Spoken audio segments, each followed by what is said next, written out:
The silence between us was no longer awkward. It had calcified into a permanent feature of our home. Melissa and I used to talk about everything. Now we talked about nothing. Dinner was two people eating in the same room, chewing at the same time, but digesting completely different lives. She sat across from me at the table, scrolling through her phone with her fork poking half-heartedly at the pasta I made. Not a single compliment, not even a grunt of appreciation. Just silence, and the glow of her screen lighting up her face instead of the glow she used to get when I walked in the room. "You okay?" I finally asked, breaking the spell. It was an honest question, the one I asked too often without any honest answers. Melissa didn't look up. "Fine. Just tired." Tired. That was her favorite word lately. Tired from work. Tired from errands. Tired from nothing, sometimes. I missed the nights we used to get tired together, tangled up in sheets, flushed and laughing, collapsing into each other like two puzzle pieces that had finally clicked. "Maybe we can watch something tonight," I offered. "You liked that show with the murder podcasts. What was it called?" "Not tonight," she said flatly, her eyes never leaving her screen. There it was again. "Not tonight." The most used phrase in our marriage lately. I wasn't sure what she was saying no to anymore. Sex, conversation, or just me as a whole. I didn't argue. I just nodded and finished my dinner in silence. There was no fight left in me for the night. When she left the table, I stared at her empty plate for a long moment before getting up and doing the dishes alone. That night, she turned away from me in bed. Again. The next day was gray, overcast and humid, like the sky couldn't decide whether to cry or not. I stopped into Leaf and Grain, this cozy little bookstore cafe on 7th Avenue, just to get out of the house. The scent of old pages and espresso was comforting in a way I hadn't felt in a while. As I scanned the shelves, my eyes caught a familiar shape at the corner table near the window. Slender fingers wrapped around a mug, a cascade of deep brown hair falling over one shoulder. Her laugh, quiet, throaty, unmistakable, cut through the static hum of the cafe. Brooke, Melissa's old best friend. We hadn't seen each other in what, over a year? She moved to Seattle after her brutal breakup with that finance guy whose name I'd completely forgotten. It ended badly, if I remembered correctly. Some cheating scandal, something messy and raw. I remember Melissa saying, "Brooke always chooses the wrong kind of guy." I always thought that was a bit harsh. I hesitated for a moment, debating whether to say hi. But she looked up, and our eyes met. And just like that, the decision was made. "Ethan," she asked, her voice lifting with genuine surprise. "Brooke," I said, smiling. "Didn't expect to see you back here." She stood up and opened her arms without hesitation. "Come here." We hugged. Warm, familiar. She smelled like cinnamon and coffee and something sweeter underneath that I couldn't quite place, but instantly remembered. "Sit," she said. "Tell me everything." I sat, and for the first time in a long time, I didn't feel like a stranger to someone. We talked. Really talked. It was strange how easy it was, considering how long it had been. She told me about moving back last week, how Seattle never felt like home, how she missed the way New York always vibrated beneath her feet. I told her about work, about how nothing had changed, how that was maybe the problem. "You still with Melissa?" she asked, sipping her cappuccino. I nodded slowly. "Yeah, still together." She raised an eyebrow slightly, like she could hear everything I wasn't saying. "She's good," she said it carefully, not loaded, not judgmental. Just careful. "She's doing her own thing lately." I tried to keep my voice neutral. Brooke didn't press, but her eyes, hazel with a trace of green, held mine just a moment too long. The kind of gaze that says, "I get it. I see more than you're letting on." As we talked, something loosened in my chest. I hadn't realized how much I'd missed feeling seen. When she laughed at one of my jokes, something dumb about bookstores needing therapy sections closer to the romance aisle, I felt something stir in me. Not lust, not exactly, but something warmer, something like memory. Her hand brushed mine as she reached for her cup, and the contact felt electric. Not accidental. Or maybe it was, but neither of us pulled away. We sat like that for a moment, the quiet stretching between us, heavy with implication. "You know," she said softly, "I always liked talking to you more than Melissa did." That caught me off guard. "What do you mean?" She shrugged, suddenly shy. "You listened. Most guys don't. Melissa, well, she doesn't always see what she has." My stomach twisted a little. I didn't want to hear that, but I needed to. As I stood to leave, she touched my wrist. "Let's do this again," she said, her voice just above a whisper. If you want to. I do, I said, maybe too quickly. And as I stepped out into the cool breeze, I realized something. For the first time in a long time, I felt awake. I told myself I was just going to the bookstore again for coffee. That was the lie I repeated as I stepped into Leaf and Grain 2 days later, casually scanning the tables without making it obvious. My heart beat a little faster when I spotted the same corner booth by the window, empty this time. Disappointment bloomed in my chest before I even made it to the counter. Americano, I told the barista, trying to sound casual. Large or regular? Large, I said, then added without thinking. Is that table by the window taken? She glanced over her shoulder. Nope, all yours. I gave a polite nod, but my thoughts were already spinning. Why was I hoping to see Brooke again? It had only been one coffee, one conversation, but it had felt like oxygen. I settled into the booth and pulled out a book I wasn't going to read. I watched the door. I told myself I wasn't waiting. But every time it opened, I glanced up. And then, there she was. Brooke walked in with that same easy grace, a loose-fitting cream sweater sliding off one shoulder. Her jeans hugged to her like they were custom-made, and her hair pulled back in a messy bun that somehow made her look even more radiant. She hadn't seen me yet. She ordered at the counter, then turned, coffee in hand, and froze when she spotted me. Her smile spread slowly, and something in me pulled tight. Ethan, she said, walking over like she'd hoped for this too. I didn't plan this, I said with a laugh. She raised an eyebrow, clearly not buying it. Neither did I, she replied, slipping into the seat across from me. But I'm glad I came. We talked again. This time, it was longer. She told me about the messiness of leaving Seattle, how she broke things off with her last boyfriend after he tried to convince her they should go into business together, some failed tech startup with more ambition than brains. I needed to come home, she said, back to something familiar. New York's not exactly comforting, I said, smiling. No, she agreed, but you are. There it was again, that quiet honesty that seemed to bypass all the usual barriers. I felt myself relaxing in a way I hadn't in months. Maybe longer. You're still in architecture? She asked. Yeah. Same firm, same clients, same city. I design buildings that don't always get built. That sounds unfulfilling. I chuckled. You have no idea. And Melissa? She's still working at the nonprofit? I paused. She's been distant. I don't know if she loves it anymore, or if she loves anything anymore. The words were out before I could pull them back. Brooke's eyes softened, and she reached across the table. Her fingers grazed mine.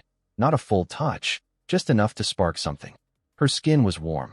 She used to brag about you, you know, she said. I looked at her, skeptical. I'm serious, she went on. Back when we were all still talking, she'd say you were the kind of man who actually listened. Thoughtful. Steady. Steady, I repeated with a dry laugh. That's a nice way of saying boring. Not boring, she said. Safe. In the best way. Her thumb, barely touching mine, started to move. A slow, unconscious rub. There was a moment. A full, thick, impossible moment. Her eyes dropped to my mouth. Just for a second. I swallowed hard. I should probably. Yeah, she said at the same time. But neither of us moved. Eventually, we did part ways. We walked out together. The breeze had picked up, stirring her hair across her cheek. I fought the urge to brush it back. She noticed. At the corner, we paused. She looked at me, really looked. Then she smiled softly, almost shyly, and touched my wrist again. Not my hand this time, but higher, near the inside of my arm. It was so subtle it might have been platonic. But it wasn't. There's something different about you, she said quietly. Different, she nodded. Like something inside you is starting to wake up. I didn't know how to respond. So I didn't. She turned to go, but as she stepped away, she looked back once more. I'll text you, she said. And just like that, she was gone. I stood there on the sidewalk, pulse racing, the smell of her perfume still clinging to my clothes like a secret. I felt lighter and heavier all at once. Like I'd stepped into something bigger than I understood. Like I'd crossed an invisible line and couldn't walk back. Later that night, Melissa came home late from work. She looked exhausted. She dropped her keys in the bowl by the door, slipped off her heels, and muttered, "Long day." I nodded, but said nothing. She didn't ask about mine. We brushed our teeth in silence, standing side by side at the sink. She wore an old t-shirt of mine. I used to love that. Now it felt like a borrowed costume. When we got into bed, I turned toward her. Her back was already to me. I hovered a hand over her waist, uncertain. I used to know how to touch her. Now it felt like trying to reach someone through a pane of glass. "Night," she mumbled. I stared at the ceiling long after her breathing evened out. Brooke's words echoed in my mind. "Something inside you is waking up." Maybe it was. And maybe that scared the hell out of me. It started with a simple hey. That night, after Melissa had rolled away from me, again, I lay in bed scrolling through my phone like a man starving for attention. The light from the screen cast a pale blue glow across the bedroom ceiling. Melissa's steady breathing beside me made the silence feel heavier. I stared at the empty message field in Brooke's chat window. Just one word. Hey. Not exactly bold, but not meaningless, either. I didn't expect an immediate reply. It was past midnight, and we were technically just old friends catching up, weren't we? But the dots appeared almost instantly. "Hey you. Couldn't sleep either?" "Nah. Just restless." "Me too. Was thinking about our talk." I hesitated, my fingers hovering over the screen. Part of me wanted to close the app and pretend I hadn't initiated this. But something in her message lingered. Open, soft, personal. So I kept typing. It was nice. Talking with someone who actually listens. That's rare, huh? You have no idea. A pause. Then, she doesn't listen to you? I hesitated. The question was direct. Dangerous. But something in the anonymity of late-night texting made the truth easier. Not for a long time. I think I stopped talking before she stopped listening. Brooke's reply came slower this time. That's what happens when love turns into something else. Routine. Obligation. Cold beds. Yeah, that sounds about right. There was another long pause. Then, a message popped up, one she clearly deleted, because all I saw was a notification. Brooke is typing. Then nothing. I waited, holding my breath. And then it appeared. If I were her. Another pause. The message was gone. But I'd seen it. The ellipsis at the end, pregnant with what she wanted to say, and the fact she'd deleted it. It said everything. I didn't mention it. Neither did she. The next message simply read, "Never mind. You deserve better." I stared at those words longer than I should have. Then I typed. "Sometimes I wonder if I'm the one who let it all die." Her reply was instant. "No, you just stopped pretending. There's a difference." Something about that line punched me in the chest. Stop pretending. Was that what I'd been doing for the last few years? Holding up some cardboard cutout of happiness and calling it marriage? You know what's the worst part? I typed. What? I don't even know what intimacy feels like anymore. Not just sex. I mean, really being wanted. I regretted sending that as soon as I hit send. It felt too raw, too exposed. But then, her reply, "I know exactly what you mean." Silence stretched again. I stared at the ceiling. The soft, shallow breath of my wife sleeping inches away from me felt like it came from another world. Brooke messaged one more time before I finally drifted to sleep. "You're not invisible, Ethan. Not to everyone." The next few days became a pattern. Innocent texts at first. Funny memes, shared photos, inside jokes. Then it got deeper. Longer messages. Voice notes. Thoughts we probably hadn't shared with anyone else in years. One night, I told her everything. How Melissa had turned away from my touch even when I reached for her in the dark. How she'd flinched the last time I tried to initiate anything. Like intimacy had become an inconvenience. How we hadn't had sex in nearly 6 months. Brooke's reply was short, but it cut clean. "You didn't deserve that." A few minutes later, another message followed. "You're not wrong for needing to feel wanted. That doesn't make you weak. That makes you human." I didn't reply immediately. Not because I didn't agree, but because the weight of her words landed so squarely in the hollow part of my chest, it nearly took my breath away. I wanted to tell her that I missed being looked at the way she used to look at me, years ago, when we were all still close. That I remembered how she used to blush when I complimented her. How her eyes lingered just a little too long when Melissa left the room. But I didn't say any of that. Instead, I typed, "What happened with your ex? The one in Seattle?" Brooke's reply came after a full minute. "He cheated. Repeatedly. Told me I was too serious. Not fun enough. Too steady. Sound familiar? Too familiar. Funny how the good ones always get called boring by people who don't know what it means to stay." That line stuck with me the rest of the night. People who don't know what it means to stay. Melissa was good at showing up for appointments, for commitments, for other people. Just not for me. On Friday night, Melissa was late again. She texted me at 6:43 p.m., running behind. "Don't wait up." That was it. No explanation. No apology. I sat at the kitchen table, dinner for two cooling in the soft light above me, and stared at the empty chair across from mine. I picked up my phone. Ethan, you busy? Brooke, just got out of the shower. What's up? Ethan, nothing. Just didn't want to sit in silence again. Brooke, you want to hear something crazy? Ethan, always. Brooke, I used to have a little crush on you. Back when you and Melissa were still new. I froze, stared at the screen, read the message again, and again. My heart thudded in my chest as I typed. Ethan used to? 3 dots. Then, Brooke is typing. Used to? I stared at the words I had sent, each letter a live wire now sparking between Brooke and me. My thumb hovered over the screen, like I could take it back. Like maybe I should have. But I didn't. And she didn't make me wait long. Brooke, maybe it never really went away. I leaned back against the kitchen chair, exhaling slowly. There it was. The moment. No more subtext. No more lingering glances or friendly catch-ups wrapped in casual excuses. This was a different conversation now. A different energy. Dangerous. Electric. Ethan, that's a lot to admit. Brooke, you asked. Ethan, yeah. And I'm glad I did. I looked around the room. Melissa still wasn't home. Her pasta sat cold in the pan on the stove, untouched. A small bead of condensation slid down the side of my wine glass, still full. I typed. Ethan, I think I always wondered, back then. There was something in your eyes. Brooke, you noticed? Ethan, I did. But I told myself I was imagining it. That I was already taken. Brooke, you were. By someone who didn't really see you. Her words lit a slow fire in my chest. It was the kind of pain that felt warm instead of sharp, because someone, finally, was naming it. That night, I didn't sleep. I lay awake in bed while Melissa snored softly beside me, her back turned as always.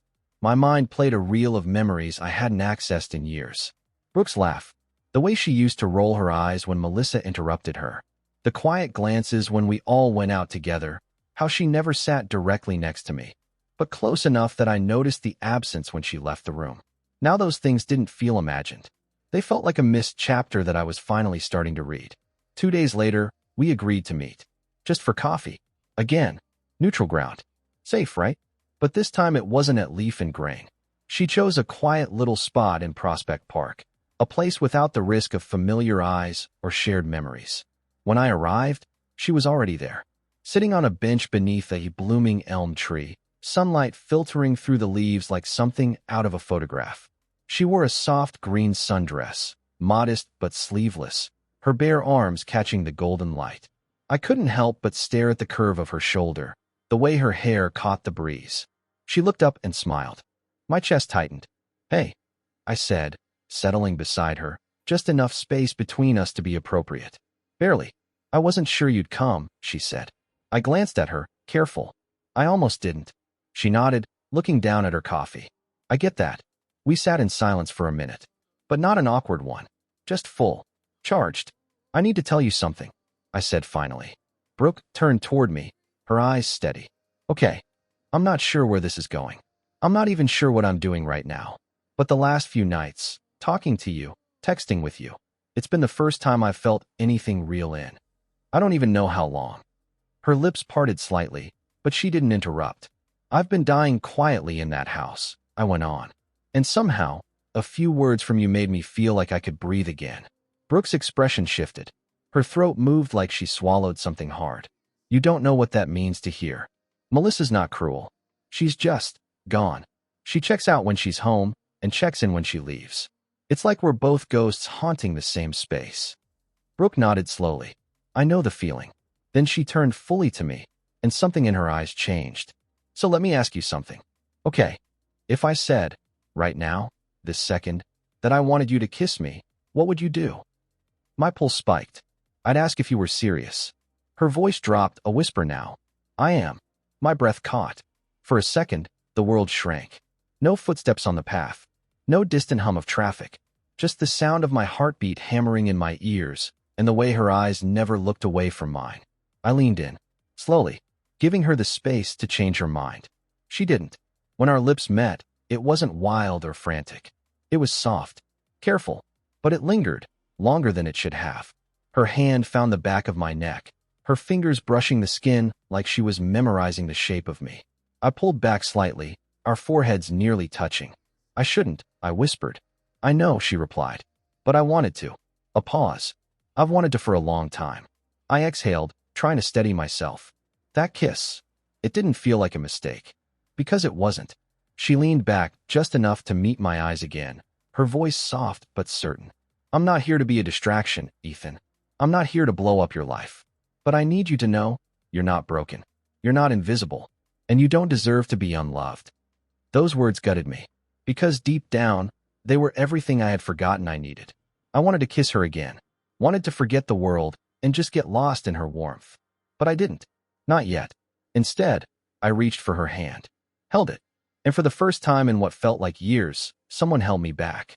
The first time Brooke and I made love, it wasn't in some shadowy hotel room or a reckless backseat tumble. It was in her apartment, on her terms, on her bed, with the softest sheets I'd ever felt against my skin. The moment wasn't rushed or messy. It was quiet, reverent, almost unbearably intimate. She opened the door wearing an oversized sweater that slid off one shoulder, revealing a sliver of collarbone that made me ache. She smelled like vanilla and something deeper underneath, something warm and earthy, like skin kissed by rain. You sure you want this? I had asked at the threshold, heart racing. I've never been more sure, she said, her voice low and sure. I'm done pretending, Ethan. We didn't jump into each other. We didn't rush. Instead, she touched my face, and I kissed her like I was afraid she might vanish if I wasn't gentle. When our clothes finally came off, it wasn't about sex. It was about being seen, being wanted, being known. Every breath, every moan, every whispered name.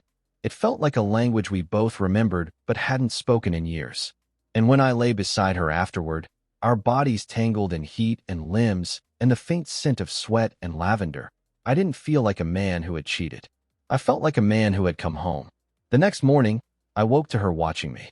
The sunlight sliced across her face, casting golden lines across her cheek and collarbone. Her fingers were tracing lazy patterns on my chest.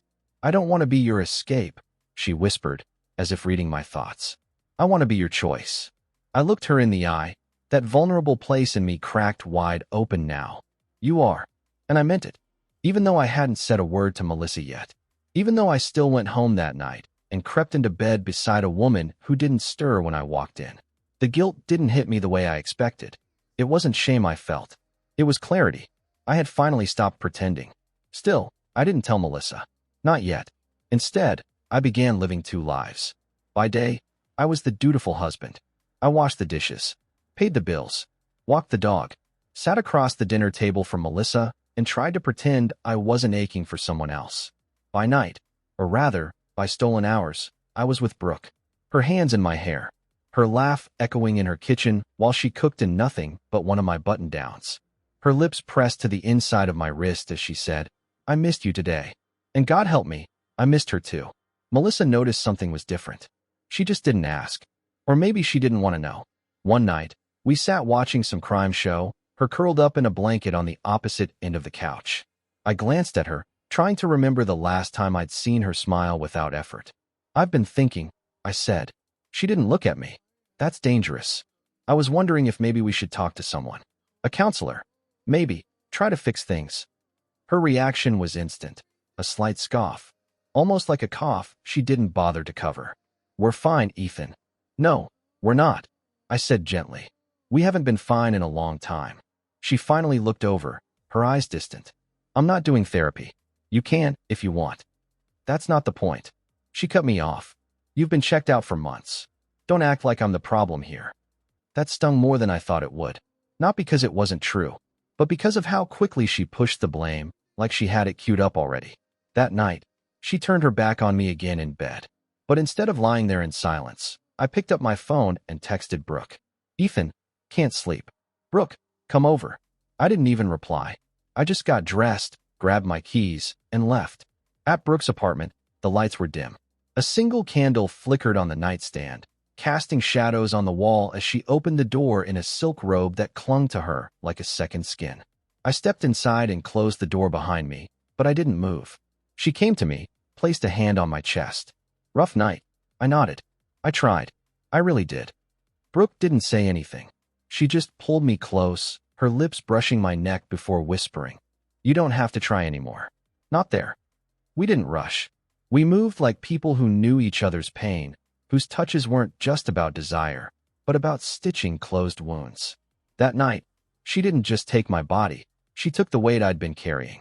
And for a little while, I felt whole again. Afterward, we lay tangled in sheets. Her head on my shoulder, her leg draped over mine. She looked up at me. You still haven't told her, have you? I shook my head. Not yet. Are you going to? I think I have to. Brooke nodded. She didn't pressure me, didn't guilt me. She just whispered, when you do, don't do it because you feel bad. Do it because you're ready to live for real again. And that was the thing. With Brooke, it didn't feel like I was cheating. It felt like I was finally telling the truth. It was the little things that finally gave her away. Melissa had always been guarded.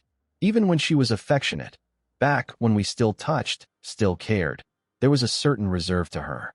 But lately, something had shifted again. Only this time, it wasn't coldness. It was distraction.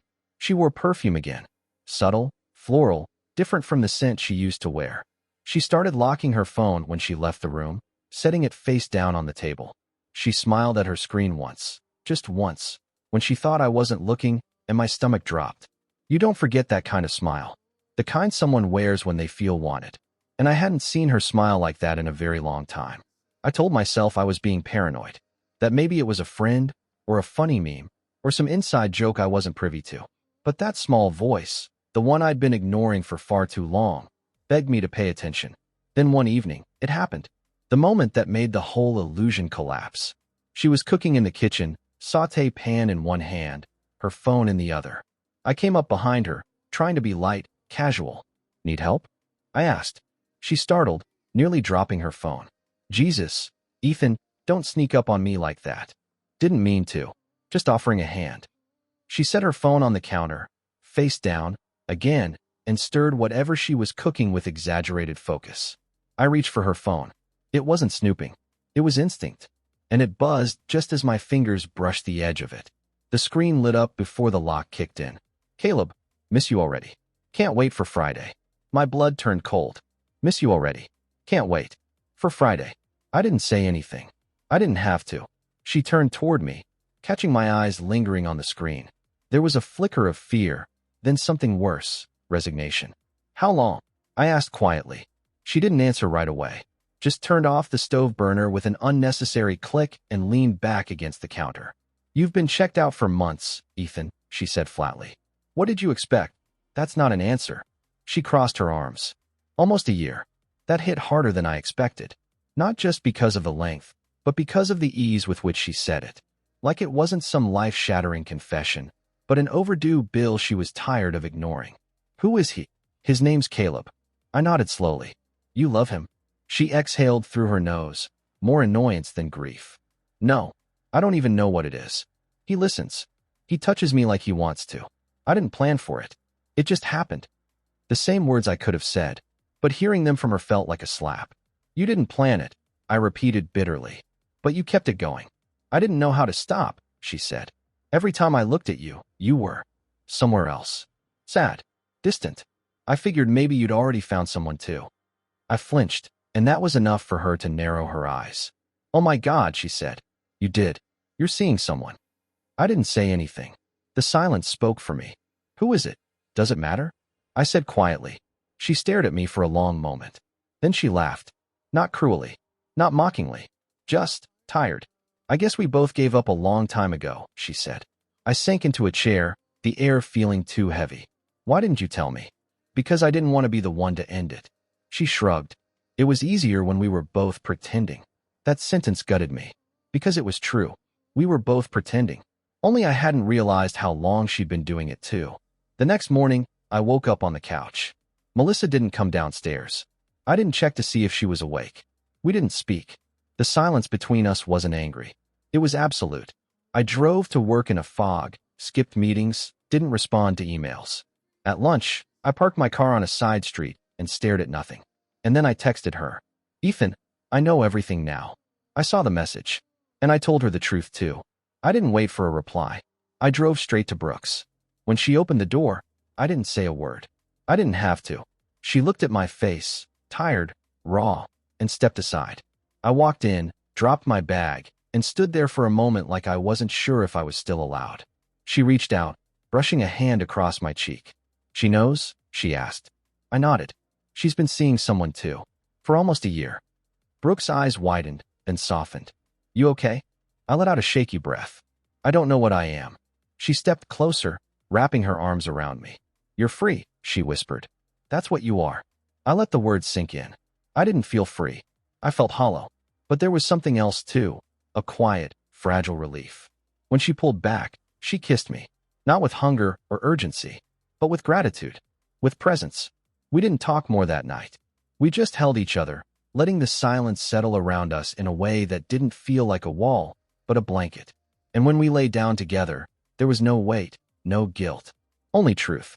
It was strange how calm Melissa seemed when we finally sat down to talk. No tears, no anger, no accusations.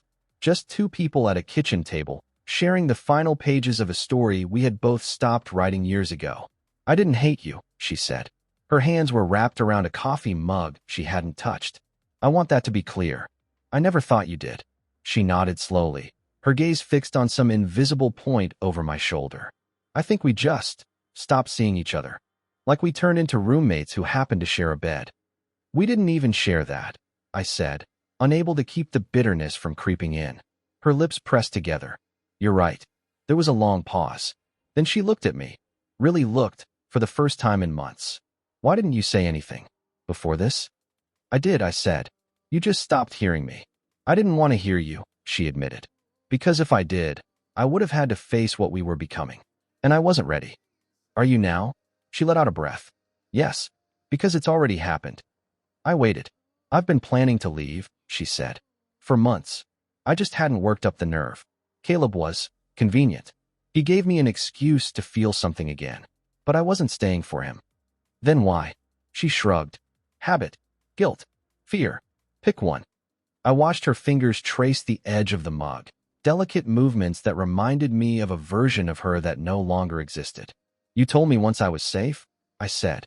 "That you chose me because I was steady, reliable." "I did. And now?" She looked me in the eyes. "You were safe, but you weren't enough."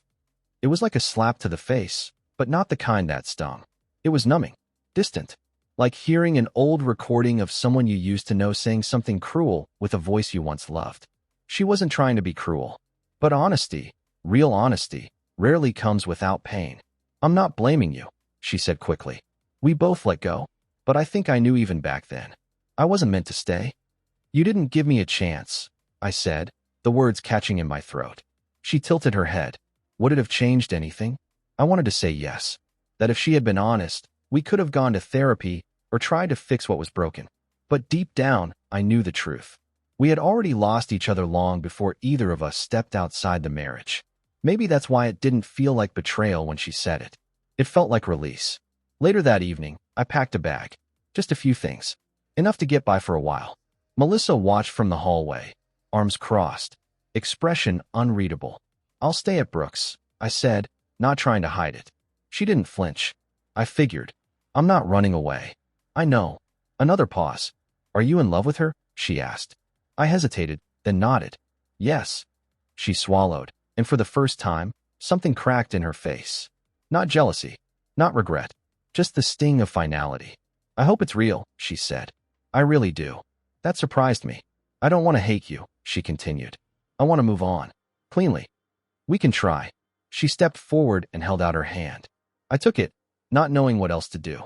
Her grip was firm, familiar, the last echo of something we'd both outgrown. When she let go, it felt like the door had finally closed. At Brooke's apartment, the air felt different. Warmer, quieter, more alive.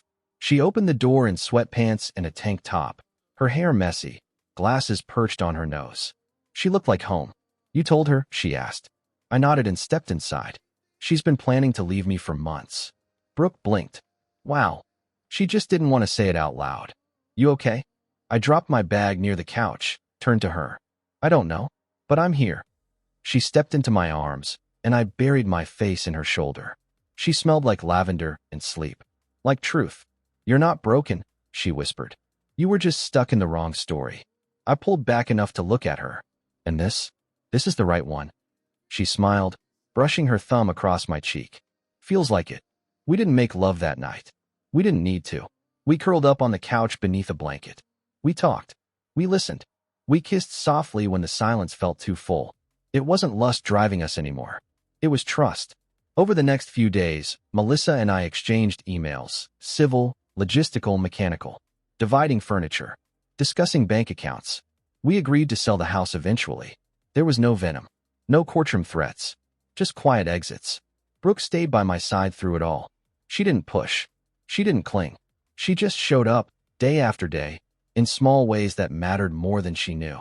A packed lunch when I forgot to eat. A note on the bathroom mirror, "You're doing better than you think." A look across the room that said, "You're not alone anymore." One night, as I washed the dishes, she came up behind me and wrapped her arms around my waist, pressed her cheek to my back. "You really okay?" she asked. I dried my hands and turned to face her. I'm getting there. And I was. Because for the first time in years, the truth didn't feel like something to hide. It felt like something I could live inside. Brooke's apartment always smelled like something warm. A mix of coffee grounds, worn paperback pages, and her skin. I didn't realize how numb my senses had become until I started waking up next to her, fully aware of every scent, every texture, every breath. We'd spent the last 3 nights wrapped in each other, not just in bed, but in every way that mattered. We made dinner together. She stole my t-shirts and wore them around barefoot. I found a toothbrush waiting in the bathroom drawer beside hers. She never said I had to stay, but she made space for me anyway. I lay there one morning, watching her sleep, her face half buried in the pillow, one hand curled beneath her cheek. The blanket had slipped down, exposing the curve of her shoulder, the soft line of her spine. She looked peaceful, like she'd finally stopped bracing for the world. My hand moved before my thoughts caught up. I touched her gently, tracing a line from her shoulder blade down to her hip, the way you might run your finger along a piece of music you didn't want to forget. She stirred but didn't wake. My mouth found her shoulder. A slow kiss. Then another. A soft hum rose in her throat. "Morning," she whispered, eyes still closed. "Morning," I murmured against her skin. She rolled toward me, still half asleep, and pulled herself into my arms. Our bodies aligned like they were made to fit. No urgency, no performance, just the kind of quiet gravity that pulls two people together after they've both stopped pretending. My hand slid along her waist, and her breath caught just slightly. Her leg curled over mine. The blankets rustled. "I like waking up like this," she said, eyes fluttering open. "With you." "Me too." She kissed me, slow, deliberate. No rush, no distraction. Her lips moved like she wanted to savor me. Like this moment wasn't a prelude, but the main act. Her hands found my chest, then slid lower, fingers grazing the edges of my desire like she knew exactly where I broke apart. When I exhaled, she smiled. "I love how you look at me," she whispered. "Like I'm not just skin and bone." "You're not," I said. "You're everything I thought I lost." When we made love, it wasn't like those early frantic moments, desperate and hungry. It was deeper, slower. We kissed between words. We held each other while the morning sun crept through the curtains, painting our bodies in golden slashes of light. Afterward, she lay against me, her head resting on my chest, fingers idly tracing my ribs. "I've never felt this kind of peace," she said. "Neither have I." She looked up, her eyes searching mine. "So this is it then? No more secrets?" "No more secrets," I said. Her expression changed, something softer, more vulnerable. "You really told her everything?" "I did. And you're not going back?" I reached up and tucked a strand of hair behind her ear. "I'm exactly where I want to be." She let out a breath she'd been holding. "You don't know how long I've waited to hear that." "I think I do." She kissed me again, slow, unhurried, and then smiled. "I want us to stop hiding," she said. "We're not," I replied. "Not anymore." That afternoon, we walked through the neighborhood, hand in hand. I hadn't realized how long it had been since I touched someone in public with love instead of obligation. People passed by without a second glance. We weren't doing anything scandalous. We were just two people in love, out in the open. But to us, it felt revolutionary. At a small corner cafe, we sat across from each other, sipping iced coffees and letting the breeze drift between us. Brooke looked radiant in the sunlight. Hair pulled up, sunglasses perched on her head, a soft smile curling her lips. "You ever think we'd end up here?" she asked. I shook my head. Honestly, no. I thought about you back then, but never like this. Back then, I used to wonder what it would be like to be yours. Her voice was soft, barely audible above the hum of the street. You are, I said. Now? All the way. We clinked glasses like a silent toast. To truth. To choosing. To starting over. Later that night, as we sat curled up on the couch, her legs over mine, her head resting against my shoulder, she said something I'll never forget. I don't want to be your rebound. I turned to look at her. You're not. She gave a small smile, but there was hesitation in her eyes. I need to know this isn't about escaping her. It's not, I said without pause. It's about finally arriving somewhere I was meant to be all along. She looked at me, her eyes glassy but brave. Because I want to be your choice, Ethan, not your consequence. I took her face in my hands, brushed my thumbs gently across her cheeks. You're not my consequence, I whispered. You're the thing I didn't know I had the right to hope for. She kissed me then, deep, anchoring, full of belief, and I kissed her back with every inch of my soul. No guilt, no shame, no more hiding in corners or wondering what could have been. Just this, just her, just us. Melissa didn't cry when she left. She didn't slam a door or throw accusations across the room like knives. There was no shouting, no grand scene. She just packed her things, methodically, like she was folding the last chapter of our life into boxes she no longer wanted to carry. I watched her move through the house like a ghost, pausing every now and then to glance at something. A framed photo from Barcelona, a trinket from our 10th anniversary trip, a wine cork we once wrote the date on in a drunken swirl of affection. She didn't take those. She left the memories behind, like they belonged to someone else. You're not taking this? I asked, holding up the photo of us on the cliffs in Cinque Terre. Her head rested on my shoulder in the picture, both of us sunburnt and smiling. No, she said quietly. It feels like someone else's life. There was no malice in her voice. Just truth. Simple, final. She zipped up the last suitcase and looked around the bedroom. I'm leaving the bed, she said. Figured I shouldn't bring bad sleep with me. I let out a soft laugh, despite everything. She gave me a small smile in return. You don't hate me, do you? I shook my head. No. I think we both just held on too long. She stepped forward then, almost cautiously, and touched my arm. I did love you, Ethan. I know, I said. I loved you too. It wasn't a plea for reconciliation. It was a eulogy. She squeezed my arm gently, then walked past me.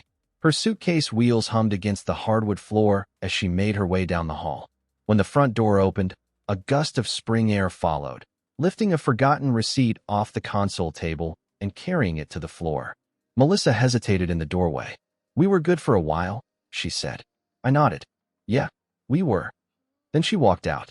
Just like that. I stood there, staring at the closed door, half expecting to feel heartbreak. But all I felt was stillness. Not the kind that presses on your chest like grief, but the kind that comes right before the first deep breath. I exhaled, and then I picked up the receipt. It was from a florist. 12 red roses. Caleb's name was in the shipping details. Funny, she'd never liked roses. That night, I sat on the back porch with a whiskey in my hand and a blanket draped across my lap. The backyard looked different now. Bigger somehow. Quieter. The garden beds she used to obsess over were overgrown.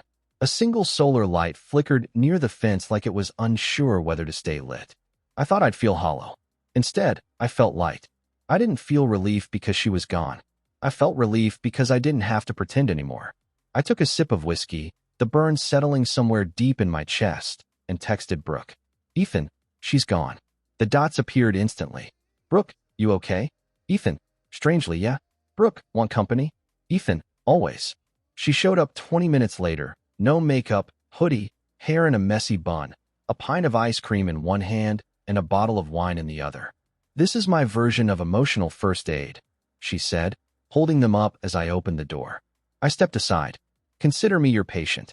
We curled up on the couch, legs tangled beneath the blanket. She scooped a spoonful of mint chocolate chip and popped it in my mouth before stealing one for herself. So, how do you feel? She asked between bites. Like something ended, but I'm okay with it. She nodded. It was already over. Today was just paperwork. I looked at her, admiring the way she spoke with that effortless clarity. How did I miss this? You. Us. You didn't, she said. You just weren't ready. We shared the wine in silence, letting the hours pass without needing to fill every gap. Eventually, she leaned her head against my chest and whispered, "You're allowed to be happy now." I kissed her temple. "I already am." In the days that followed, Melissa's absence became presence in a strange way. Her toothbrush was gone, but the spot on the bathroom counter felt larger than it should. Her favorite tea sat untouched in the cabinet. Every drawer I opened seemed to echo the fact that a life had been edited out of mine. But it wasn't sadness that lingered. It was clarity. I spent more time with Brooke, open time. We went grocery shopping together, made dinner while dancing to 90s playlists. She organized my spice rack and laughed when I confessed I didn't know what half of them were for. One night, as we lay in bed, she rolled over and traced a finger along my jaw. "Do you regret anything?" she asked. I thought about it. About all the choices, the silences, the secrets. About Melissa and the years we spent growing apart while pretending we were still together. "I regret how long I stayed stuck," I said. "But I don't regret where it led me." She smiled. "That's fair.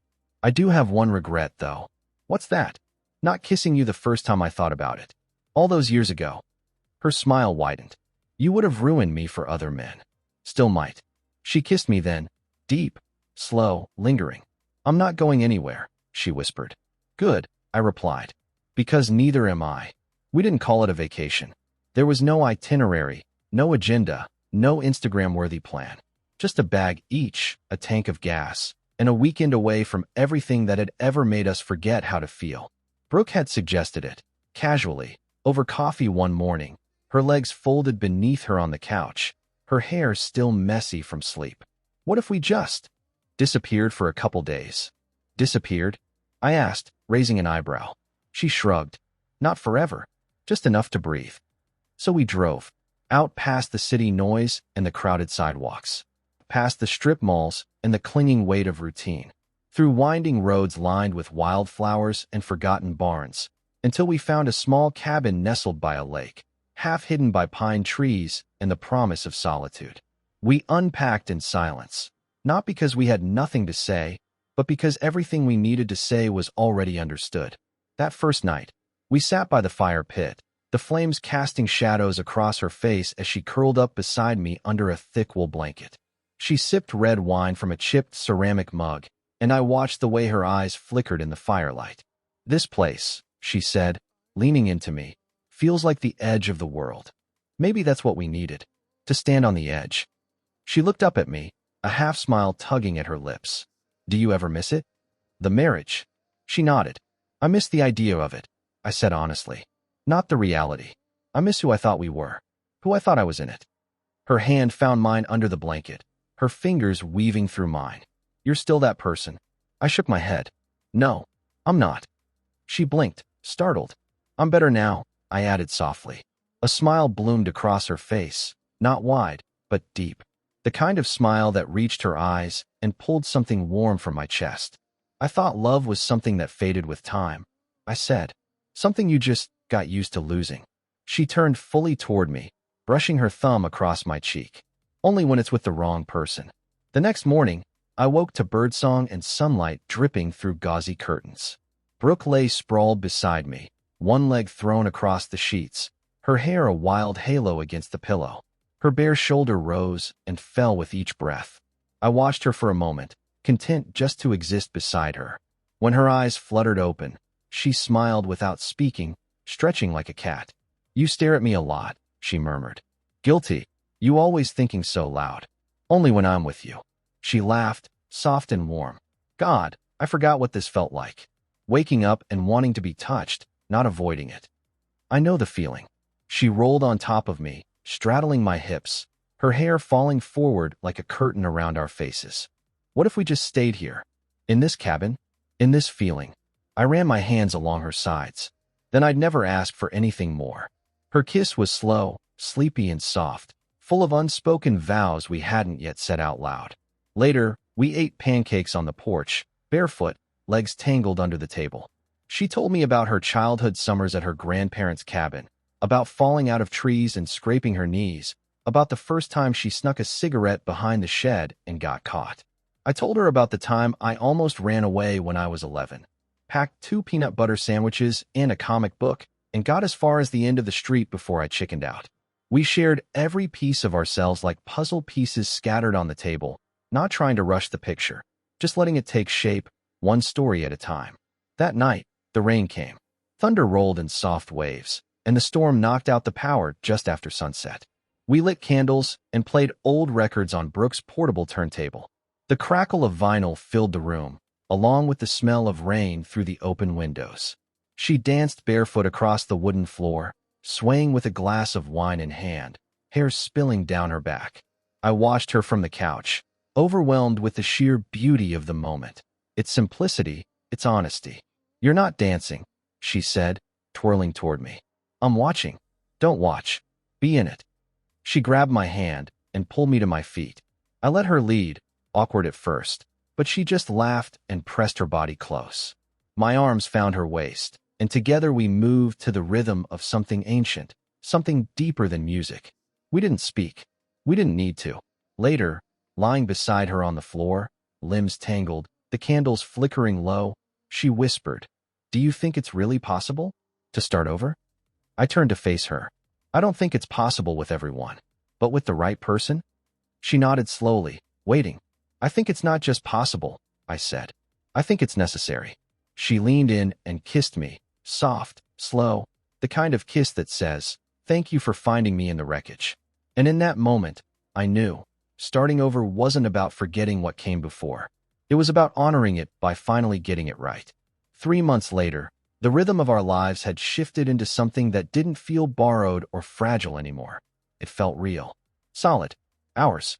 Brooke and I were living together now, in a sun-drenched apartment downtown with creaky wooden floors and a clawfoot tub that leaked just enough to make you swear every third morning.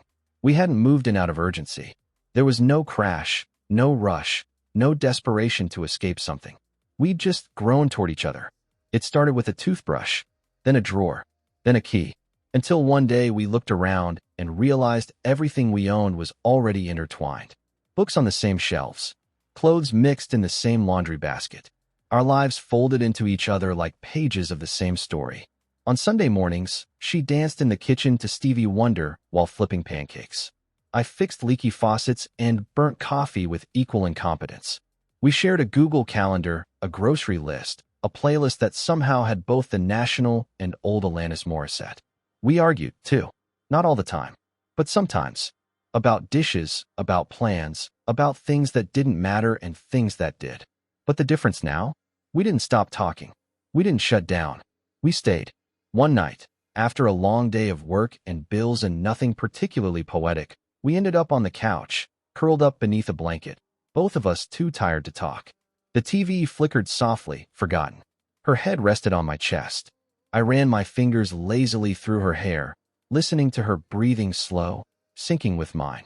And then, out of nowhere, she whispered, "Still think it was a mistake?" I looked down.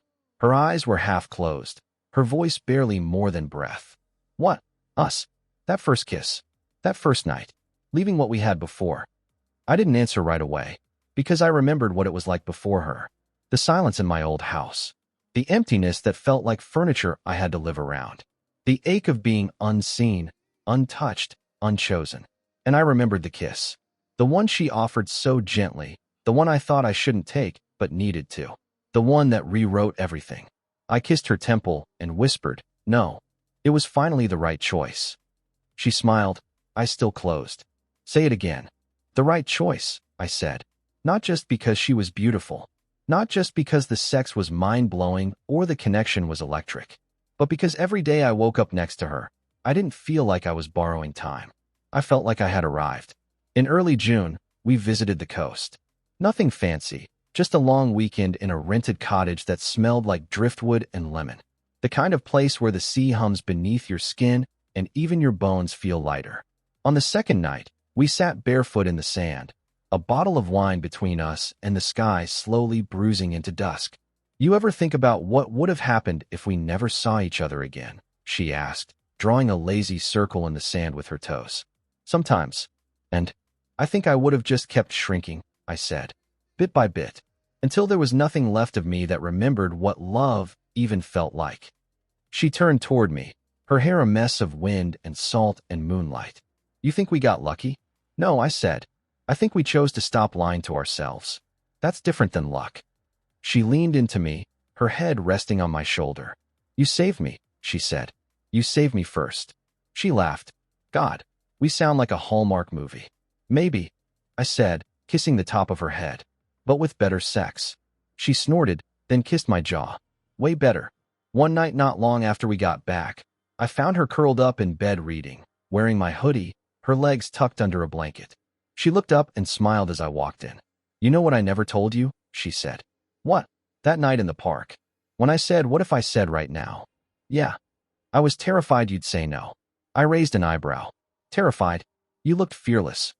I wasn't, she said. I just needed you to choose me first. Even for a second. I sat beside her and took her hand. I've been choosing you every day since. She looked at our joined hands, then back at me.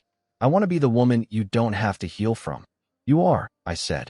We lay down together, the room bathed in the soft hum of city lights beyond the window. We didn't speak. We didn't need to. The whisper between us wasn't just words anymore. It was trust. Rebuilt. Real. Melissa and I didn't speak much after she left. A few emails. One brief, awkward phone call to finalize the house sale. She was moving out of state. A fresh start. We wished each other well, though we both knew neither of us would reach out again. There was no dramatic closure. Just quiet understanding. We were the bridge that led us both somewhere else. Months after the dust had truly settled, Brooke and I sat on our tiny balcony one late September evening. She was wrapped in a blanket, legs over mine, a mug of cider in her hands. What now? She asked. I didn't hesitate. Everything, I said. She smiled. Everything. Everything we thought we missed. A breeze passed between us, cool and crisp, filled with the smell of fallen leaves and something that smelled suspiciously like burnt toast from a neighbor's window. She leaned into me and whispered, then let's not waste any more time. I kissed her hand. We won't. And we didn't.